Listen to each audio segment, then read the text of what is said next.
Hello, my name is Robert Higgins, and I'm here today with Jay Horton, and he makes movies that make money. I'm Jay Horton. I make movies that make money. This is how. Sometimes. Jay Horton, Jason, I wanted to talk to you for a long time because I feel like I interview a lot of my heroes on this channel, like, guys who are out there fucking doing it. We've done Dan Murvish and we've done Gnome Crawl and we just did John Soares and I love your videos. I think a lot of people out there love your videos. You're just the guy who's like out there in the trenches, like just doing it for indie film, especially in terms of distribution and things like that. And your kind of realistic approach to independent filmmaking, just like, look, man, this is what it is.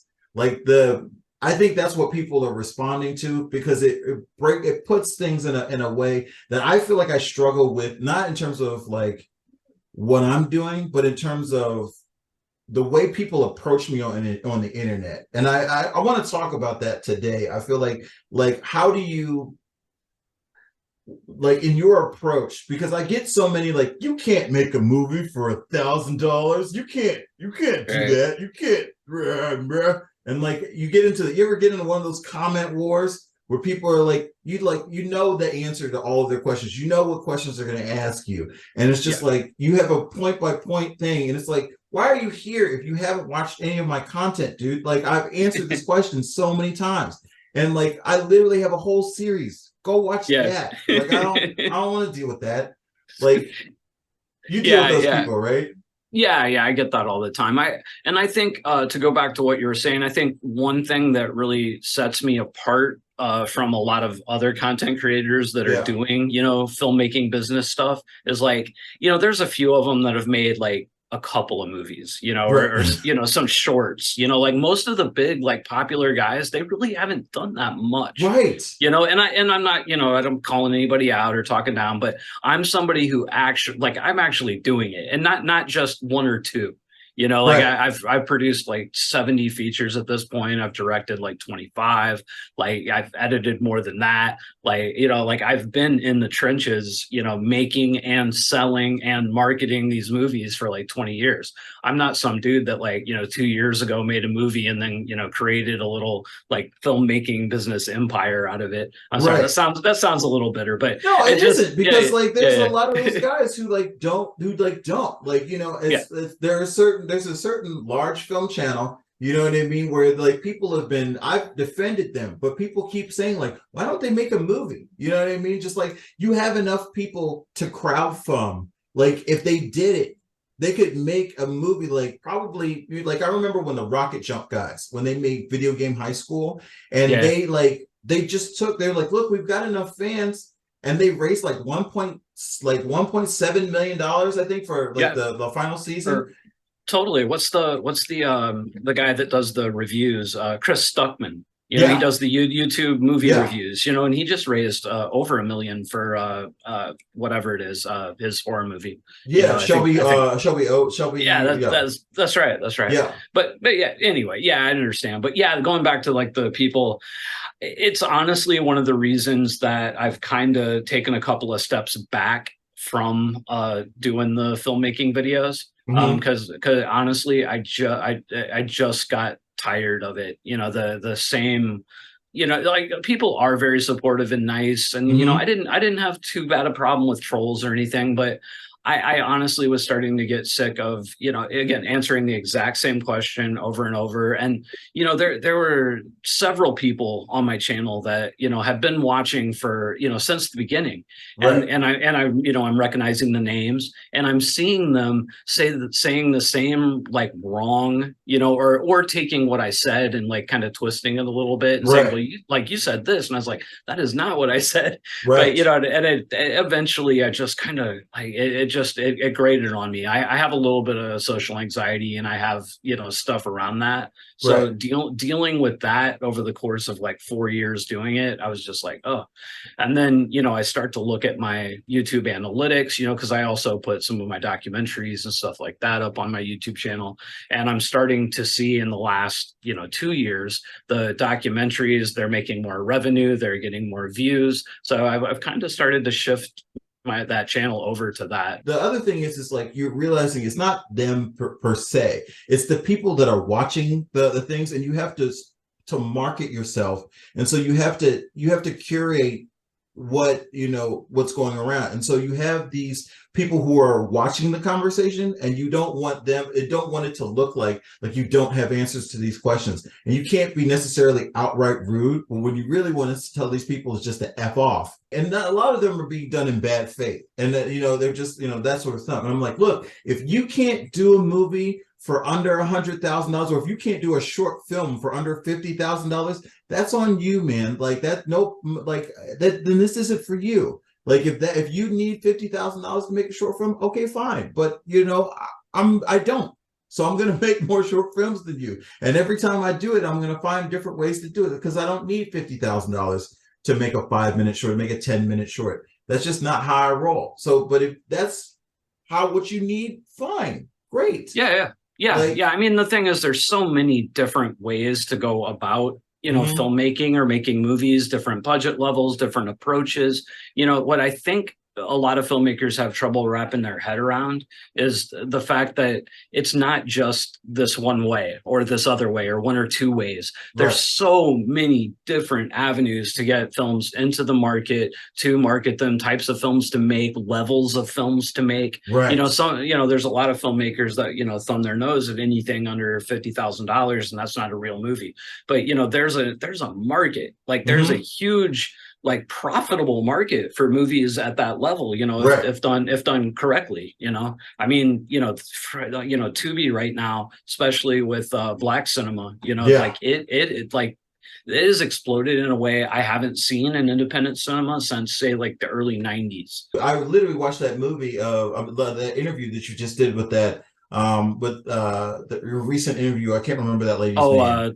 Toy Styles. Toy Styles, yes. I just remember she was talking about how, she was using the fact that her movies were low budget to practice, you know what I mean? And that's a lot of the things, because this is a craft and you're going to have to practice. And it's best to do that at a lower budget level. But she was saying in the interview, and I'll put a link to that in the show notes. There's the thing that she was saying is that, people want to see movies with people that look like them, with their kind of problems, that look like the folks that they could meet at the 7-Eleven, that kind of stuff. They want to see those folks. There's an audience for that.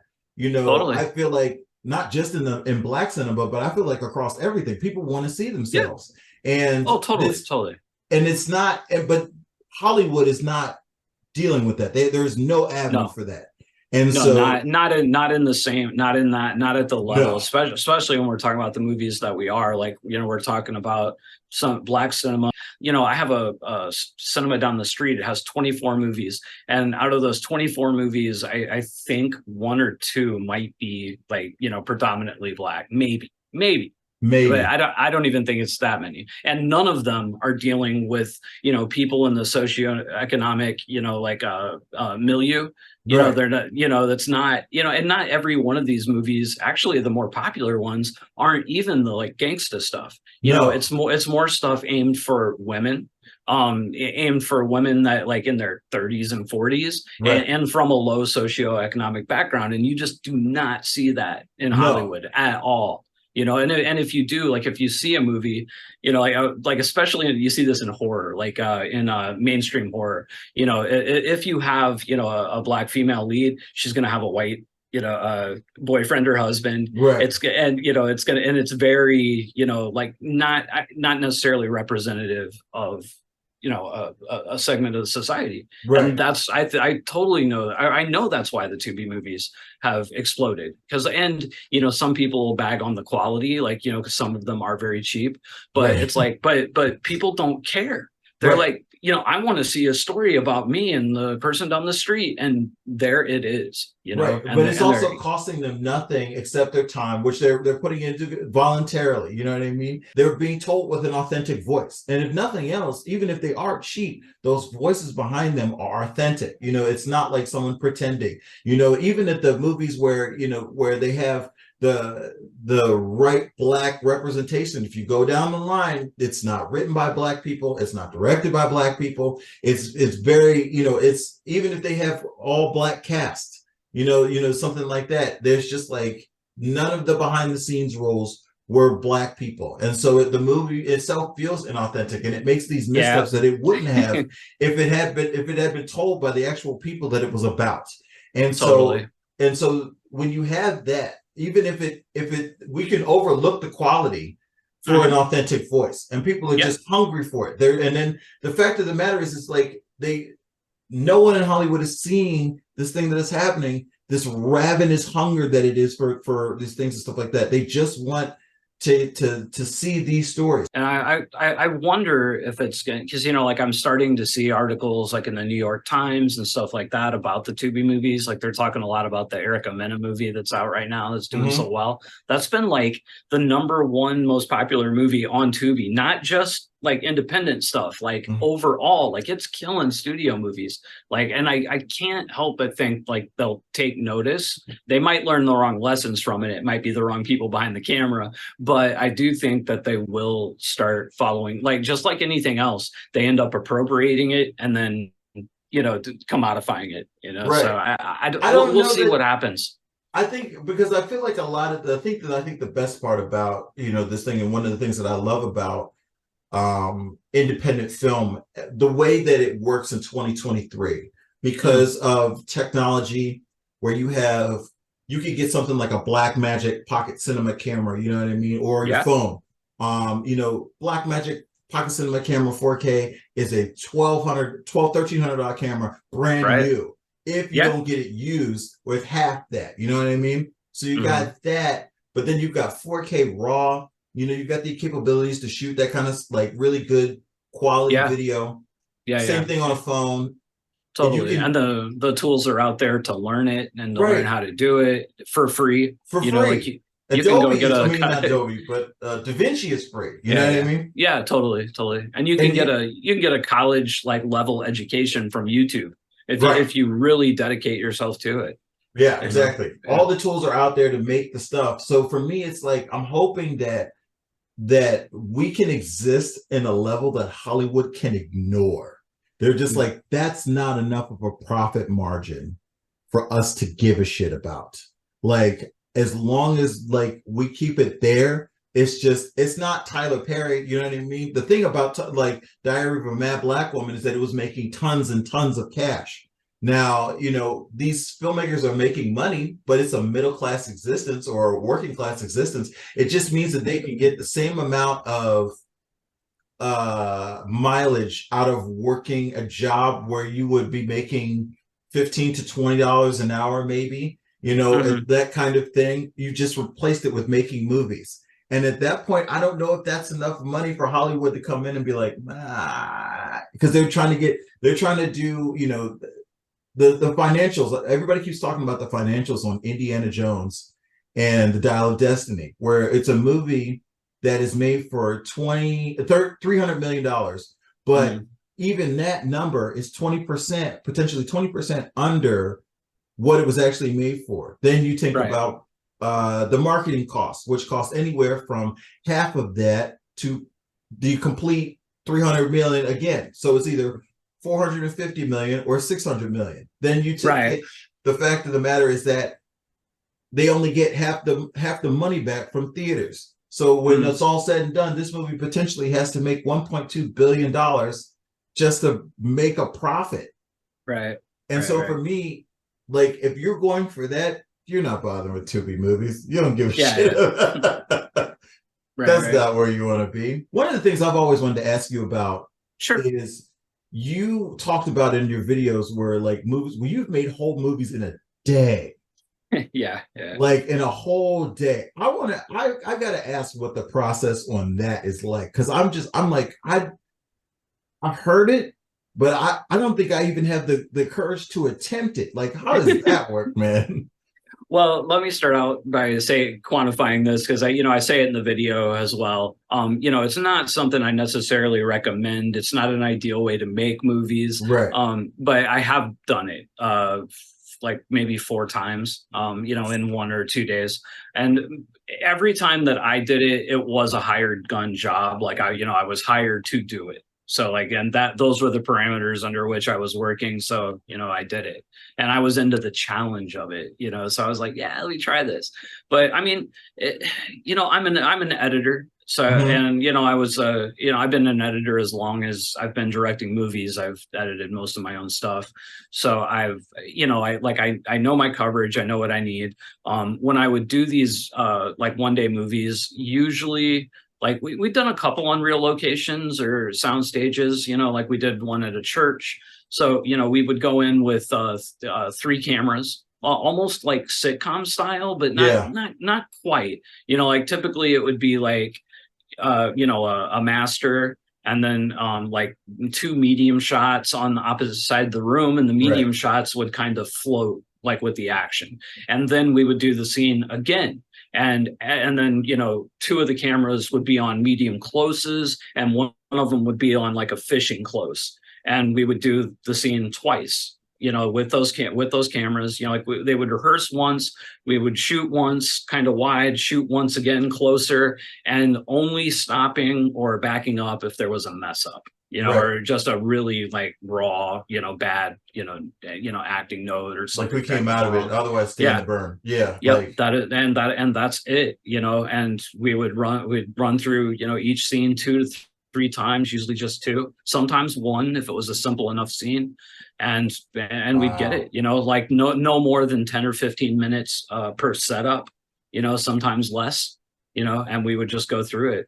And almost like a play, but doing coverage. And a lot of people would say, oh my gosh, well, that's gotta look awful. But I'm not saying they're the best movies I ever made, but they're better than you would think. Like you can, if you have decent ops that know how to, and I can't sit there and direct every shot. Like you have to get ops that you trust, that are gonna like fish and find good things, and then you just let it go. I mean, and we did. Go with God, my son. Exactly. I described it once. It's kind of like shot clock pool. Like you don't really have time to line up your shots or think about it or agonize over it. You just take your shot, And then, like I said, as an editor, I know how shots fit together. So like I can position 3 cameras in, kind of unique spots, so it doesn't really look like a sitcom, but you know what I mean? So, and then, every now and then we would stop and do a couple of specials, but not a ton. The reason that the producers like to do that, I was working with these group of producers and I directed other movies for them, 5 to 10 day shoots. And, they were the first people that I worked with that would like hire like a name actor, like for a day, and kind of, put them, pepper them throughout the movie. And so, and they used to say, man, if we just had more money and they could actually be in the movie longer. And you're like, hey, what if we do this in like a day, and we hire this like name actor and they can star in the movie now, and they can be in every scene, and they, that was why they were doing it, Wow. I haven't heard a lot of people doing it like that since, but around that time there were a few that were doing stuff like that. But I think everybody sort of went back to the traditional way of like, they have them out for like 1 or 2 days, and then the rest of the crew shoots the rest of the movie once they've like, gone off to whatever it is that they've gone, once they've done their thing, and you pay them a bunch of money up front, and then the rest of the crew just does the rest, the regular stuff. And I have a pretty like hard and fast rule about on indie films not going over 12, because it's just you usually don't have money for overtime, and even if the producers do, sometimes they don't want to pay it, and I have a like I like there's a few times I've went over, but for the most part it was like 12-hour day and I'm out. So like I remember we were doing this one Sunday school, and or no, damn it, I don't remember the name.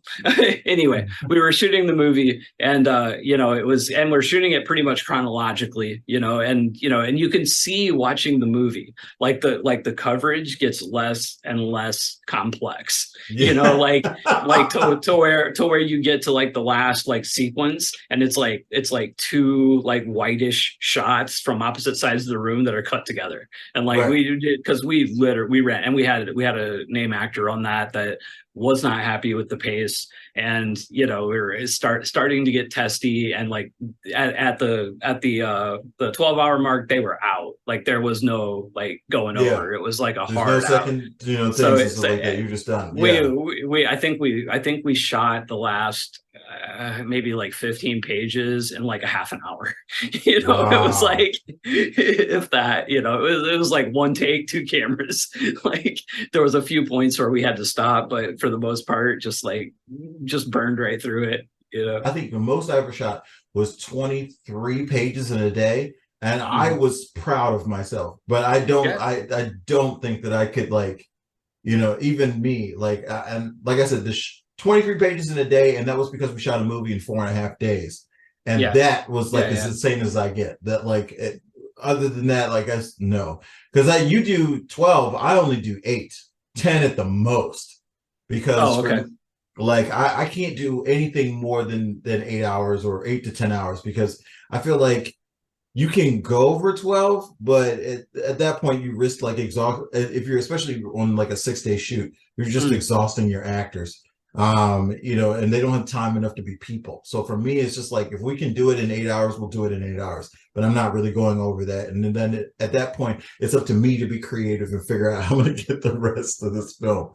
But like, yeah, man, that's insane. Like I've always heard you talk about that. I'm just like, man, I don't know how you did it. I don't want to do it, but like, that's insane. Yeah, man. And it's been, geez, like, that's been like 10 years ago since I've done anything like that. Like these days, I typically don't do like tops 10 pages in a day. On Craving, we had a couple that were like 15, just because we had some really complex effects sequences that took really long to do, so like some of the dialogue stuff we had to like burn through.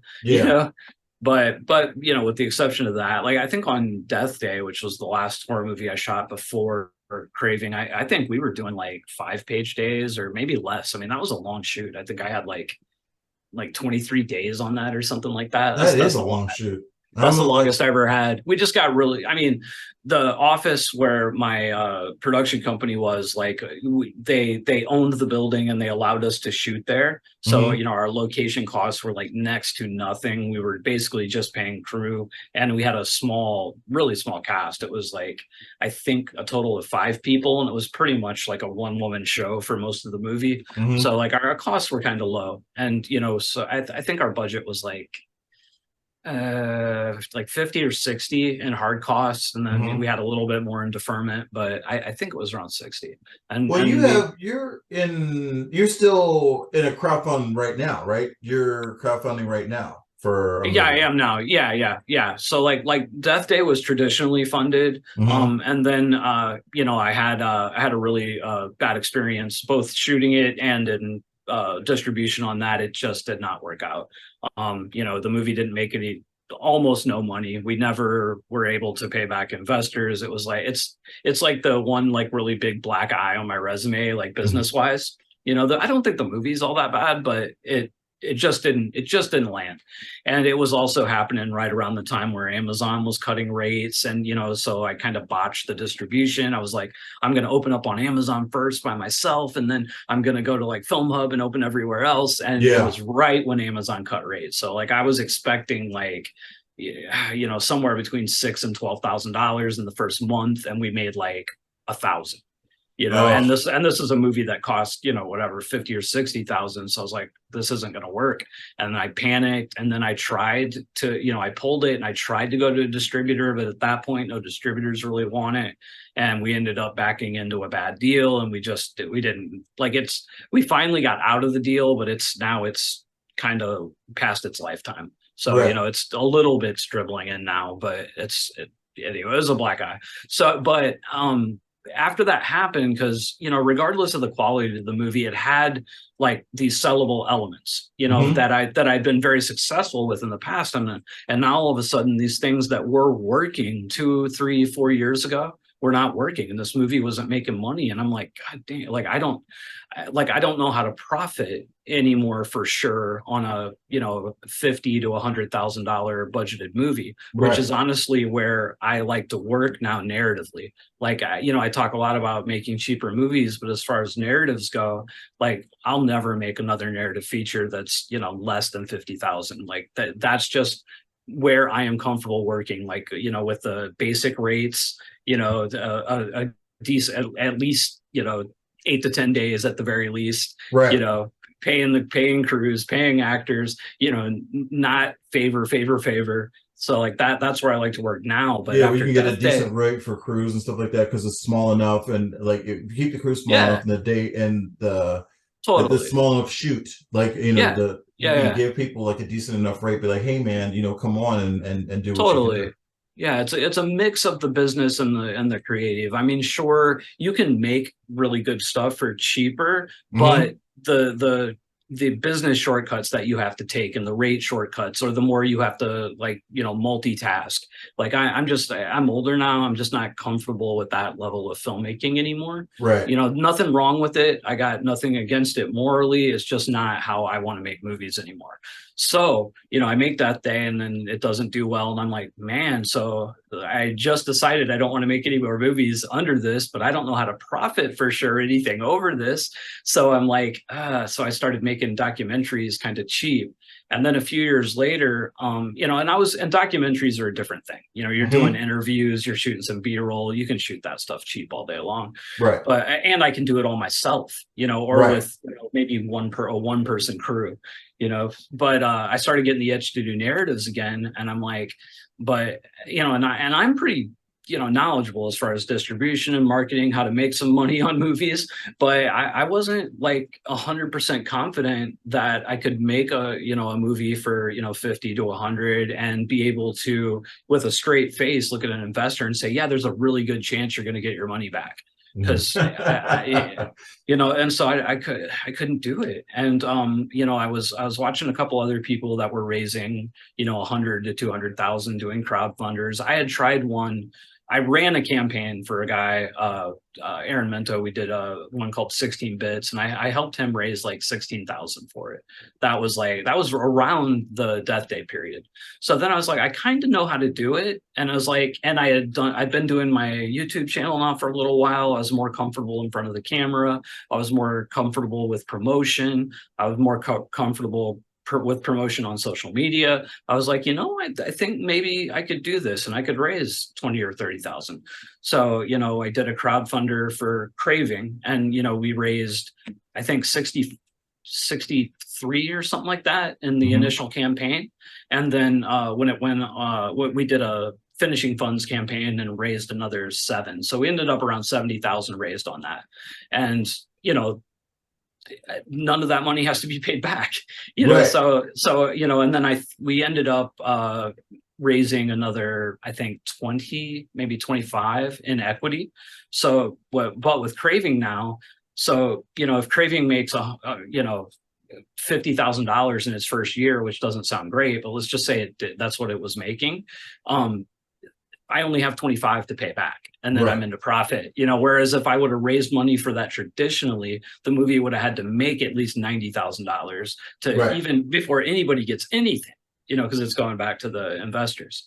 So, and it's on track to do something like that, but, you know, because it was crowdfunded, it's going to be fairly profitable, you know. And then, you know, another, you know, I did Craving, and you know, another 6, 7 months passed by, and I'm like, you know what, I think I can do this again. I think I can raise more money.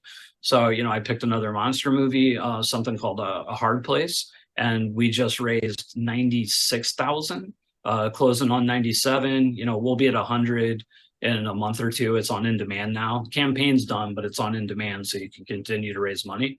And Hmm. we're starting to put offers out to some named talent. And, you know, I think as soon as we get a couple of people attached, more money will come in for that. You know, I think we're going to end up somewhere around 150 to 200,000 on that, and then we'll shoot that in November. So that's where you feel like, that's where you feel like you're gonna put at least part of like part of your eggs and stuff like that in terms of funding and stuff like that, where it's better off to crowdfund like directly from your audience. Because I've wondered about that, if there's a way, if you're a one-man content creator, if it's like crowdfunding sort of like you're subscribing to a one-man Netflix. Like, is that like sort of the way that I was sort of thinking about it? And if that's the way to go, if there, instead of doing something like Patreon, be like, look, this is going directly to a project that you want to watch because it's coming from my voice. Like you like my stuff, you like my things, you want to support me. This is the movie that we're making. I'm making it with you in mind, but this is what we're doing. Like, is that sort of where you see yourself like going forward? I don't know. And like what you're saying sounds really good in theory, but in my experience, people that are giving to crowdfunders, they don't give to crowdfunders for those same reasons. Very seldom. Mm-hmm. Very, very seldom are people like giving for the project. Mm-hmm. Like there's one of two reasons. Either they want to support the creator, but that has its limits, or they want something from it, like the perk has some kind of value. So like for me, crowdfunding is kind of a double-edged sword. It's a way to raise money that you don't necessarily have to pay back, so I can make my movie for $50,000 to $100,000 comfortably and not worry so much that it will on the back end. Yeah, on the back end. But unfortunately, that comes with a lot of caveats. And again, this is just my experience. I'm not saying that the pure form of crowdfunding doesn't exist, but in order to raise $50,000 or $100,000, you have to offer perks that people want, that give value to them, that go beyond a DVD or a Blu-ray. Like, you have to offer producer credits. You have to offer acting stuff. I don't go as far as like offering lead roles or anything like that, but you have to offer some supporting roles. You have to offer some of those, get killed in the movie things. And that stuff can affect the artistic integrity of your film. And, you either live with that and do it and make the movie, or you don't.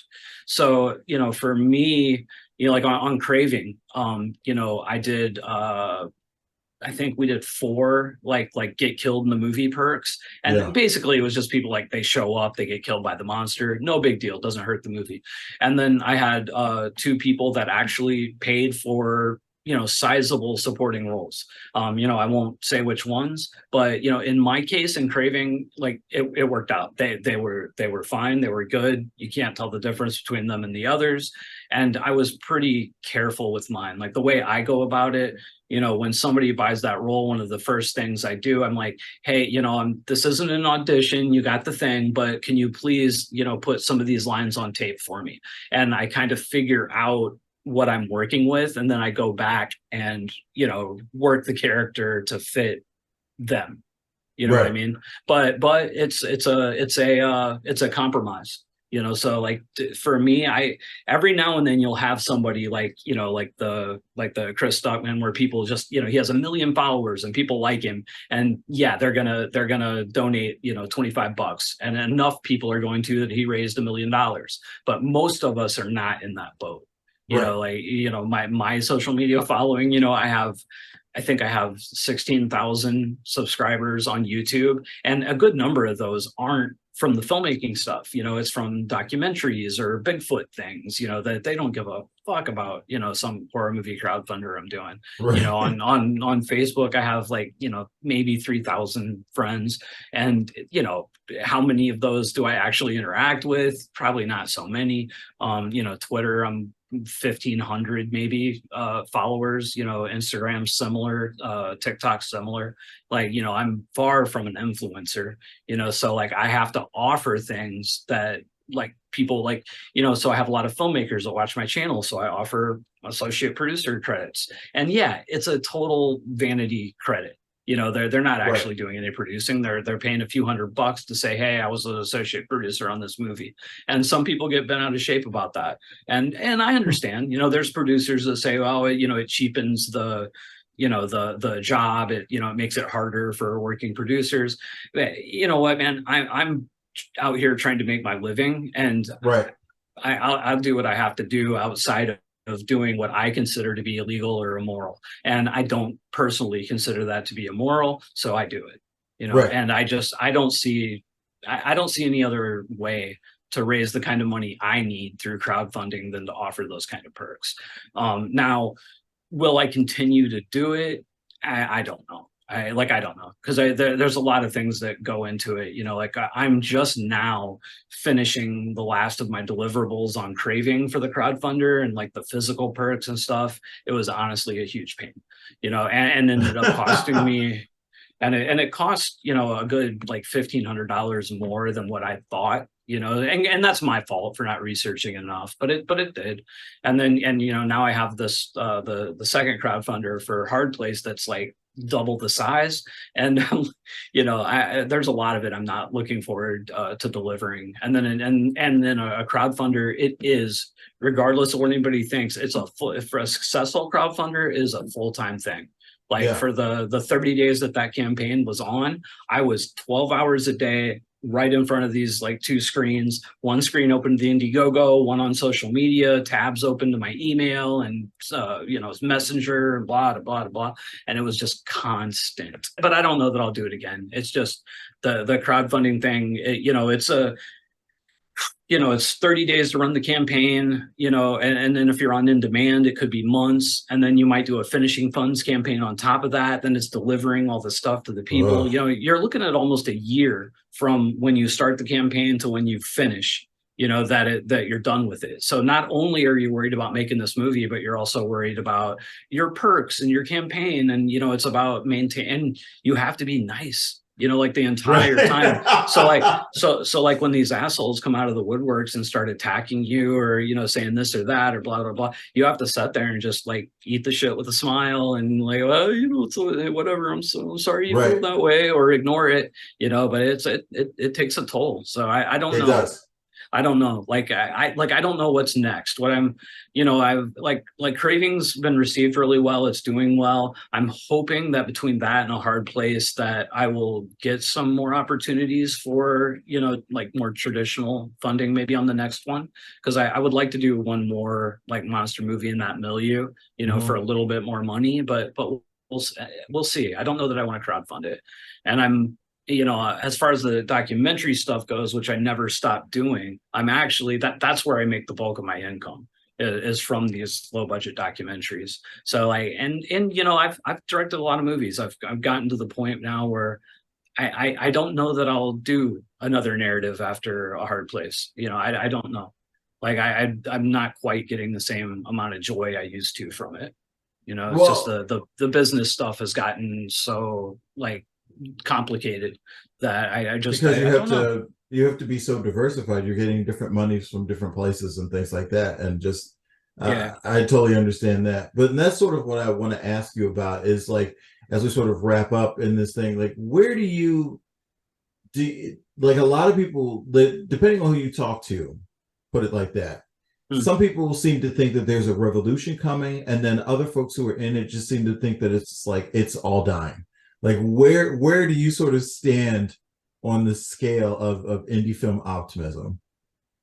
I think it's gotten and getting much easier to make a movie, and to make a good high quality movie. I think it's much harder to make a living from it.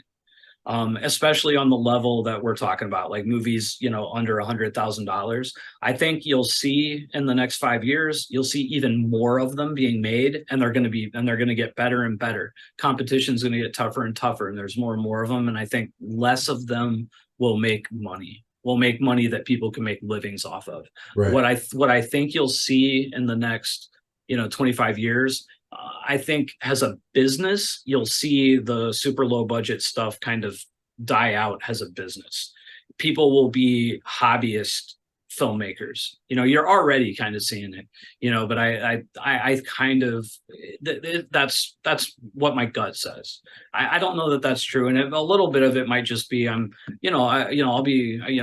closer to 50 than 40, and I'm a little bit burned out. So, I may, don't take my point of view with a grain of salt, but, yeah, I just think it's gotten really tough, and you can even see it. Like I work with a distributor, that has about 2,500 films in their library, and you can see it in their library. Like we just talked about the big Tubi explosion, but like 4 or 5 years ago, there were 4 or 5, like 3 years ago, there were like a dozen movies in their library that were making like over $100,000 in a quarter. Like on Tubi, just like boom, and now today you're seeing like 1 or 2, you know what I mean? And there's more in the mid range, but then it's almost like you can almost see it like every quarter that mid range just gets like a little lower, and Right. Granted, this is only a 2,000 film sample, but I can't help but think that's indicative of how things are going. Just like how Amazon did. They started and they were paying us almost 20 cents an hour. Yeah, exactly. And that sounded low. Whereas today, you're lucky if you make over a penny an hour. And I could be totally wrong. Like who knows what's coming next? But that I've seen a steady decline in overall numbers. I've stayed pretty steady with what I'm doing, and I think there are others that are doing the same or even better. But how long will that last? I don't know. And what is coming next? I don't know. Yeah, I think it's going to be I think filmmakers in the next 10 years, the ones that are actually doing anything, it's going to be a hybrid, like filmmaker / influencer, I think so. I mean, even now, man, like I said, I'm not been by any shape or means like what I would consider a traditional influencer, but I have to, present that persona, in order to, raise my money, in order to get people to watch my movie. And the thing is, I'm still for all the, whatever quote unquote, success I've had, I still have to get out there in Facebook groups as the director and writer and make posts, hey, go watch my movie, hey,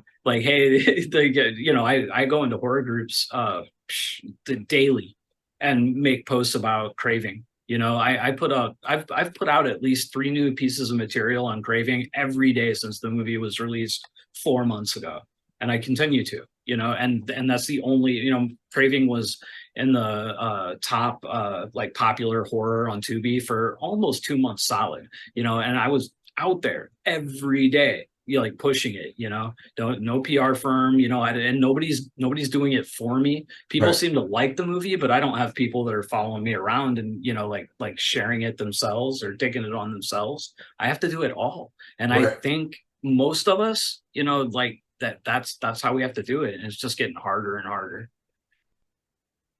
Well, not to end on a down note, but I feel like, if there's anybody out there showing folks or telling the truth about the intricacies and the literal truths about this business, it's you, Mr. Jay Horton. So I want to thank you for being on the show today. As always, I'm learning a ton. And I think folks will get a lot out of your words. And to say kind of a positive thing to end, my section of this, I end a lot of my YouTube videos with, whatever you do, keep making movies. And the thing is, man, if you really love making movies, if you really love pretty much anything, you can find a way to make a living at it. You can find a way to make money out of it.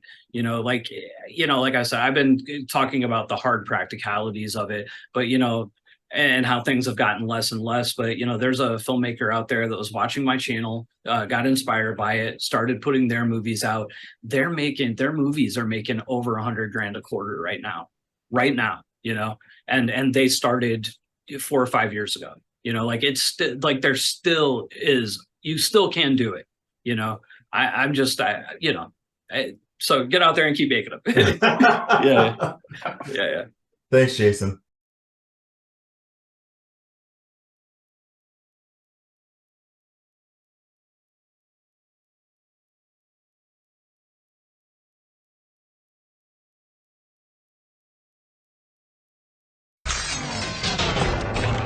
Yeah, you love it, Qui-Gon Jinn.